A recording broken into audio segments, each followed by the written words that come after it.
Nice to see you.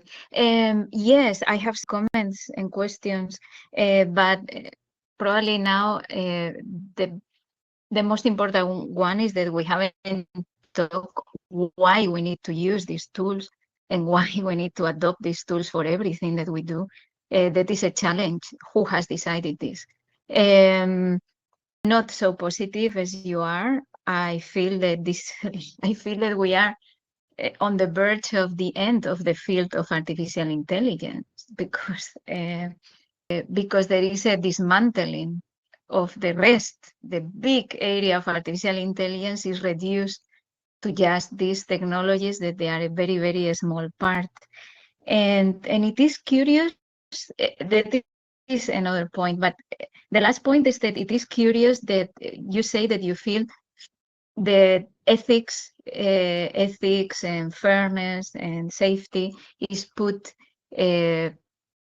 increasing, but I have the feeling that in the past year, substitute is disappearing, is diluting, and now is deleted in plans of governments. Indeed, it's quite scary. So inclusion has been eliminated, and it is substituted by AI adoption, by construction of infrastructure and data centers. And I feel that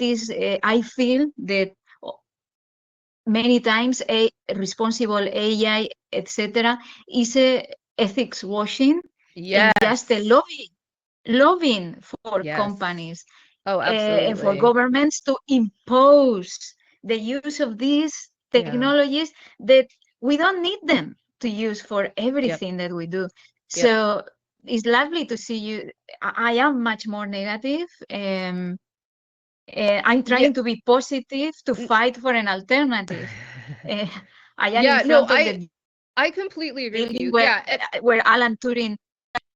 Yes. I mean, I am now in front of the building where Alan Turing was working in Manchester. Remember that. Yes, what is going on?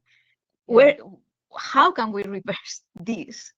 Because sometimes I feel quite down, saying, oh my God, what is going on? No, I want to be clear. You agree with this? I imagine that you feel the same, yeah. Sorry, I cut you off. Your video was kind of cutting off. I wasn't sure if you were done. Sorry about that. Sorry, my internet connection. Yeah, I'm sorry. But yeah, okay, cool. Yeah. So when I was saying like over the past 10 years, that like bias and fairness and safety issues have emerged, I was very much talking about in the past 10 years. Like I'm looking right, because 10 years ago, 10 years ago, fairness was like a new idea. Machine learning fairness was like a new idea. But that's not to say that recently things have improved. Like they absolutely have not improved. So I just want to be very clear about that. Like I've made statements about the long-term historical trajectory of AI, and then there's like also what's happening right now. And I'm completely aligned with you. Like the issue of like ethics washing and responsibility washing is a really serious one. And like here, like over the trajectory, like amazing that I was able to start an ethical AI team at Google, right? So like that was, I think, a breakthrough in terms of what the tech industry was interested in. And obviously like that ended up being completely shut down. And what followed was in many ways like a reactive force against ethical considerations, right? So, and now, of course, responsible AI, not ethical AI, because responsible is like, you just take it as a given that you're going to proliferate it and you're not going to question who's at the table and you're not going to question the racism in the system, right? Responsible means that like you tell people with a little disclaimer, like AI makes mistakes, right? The famous table. And I say, why there has to be a table? Why not more tables? The famous table, the seat on the table. Yeah, it's true. Yeah. No, it's a tired metaphor in many ways. Yeah. Um, but yeah, no, I completely agree with you. And different countries are handling this differently, I would say. And some maybe like some are prioritizing human values more than others. But I think that the desire to put out more and more powerful systems is overriding ethical considerations.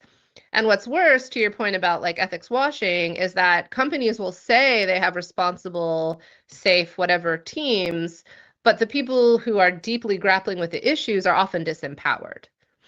And so they serve as like a marketing thing or like a way to push off regulators, but they're also treated really poorly, struggling to, stay sane in a situation that can be very crushing. So yeah, I would love to see solutions that actually enabled and empowered people who do deeply care about responsible AI. And that would start with companies being a little bit more open to criticism, right? And like different viewpoints. But I don't see that happening now. Yeah. No. Thank you so Thanks, much. Eva. Okay, so